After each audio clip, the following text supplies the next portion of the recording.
I've often wondered why the joyful mysteries of the Rosary are, in fact, joyful. Obviously, these mysteries pertain to the events surrounding the birth of Jesus and the events just before and after that, which no doubt are joyful. The coming of the Savior to this world is a joyful event. But from a human perspective, those mysteries, pretty much all of them, are anything but joyful, but are rather distressing. So think, for example, of how Jesus was born. He was born in a stable. It's not the place you want to give birth. Or think of when Jesus was found in the temple. The finding of Jesus in the temple, the fifth joyful mystery, can also be thought of as the losing of Jesus in Jerusalem, where Mary and Joseph go on a frantic search for him. Pretty distressful. Or think, for example, of the fourth joyful mystery, where Simeon says to Mary, "A sword shall pierce your own soul too on account of this child." Pretty harsh words, pretty distressing words.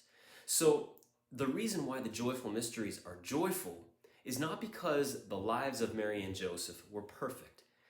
They were far from perfect. But Mary and Joseph were joyful, they were authentically joyful, simply because they had Jesus in their possession. They had the Most High God, Jesus Christ, the second person of the Trinity, in their possession.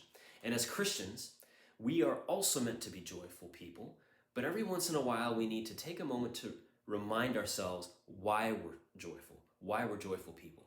And it's not because of any of the stable goods and pleasures that this world can offer, because nothing is stable. Nothing is going to last. It's only our relationship with the Lord that is stable, and not only now, but for all of eternity. In our gospel today, the disciples of Jesus appear to be joyful. They're rejoicing.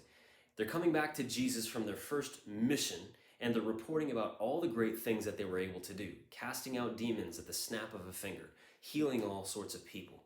So they're pretty happy about this, and I'd be happy about that as well. These are legitimate reasons to rejoice. But Jesus, in response to them, says, "Rejoice rather that your names are written in heaven." In other words, Jesus is saying to his apostles, guys, I get that you're joyful, I get that you're happy, but don't put all your trust in these things. Don't put your trust on the success that you're enjoying right now, because that success is not going to last. Be joyful rather at the right things. Be joyful at eternal things, the things that last forever. So the invitation for us today is to rejoice, but at the right things.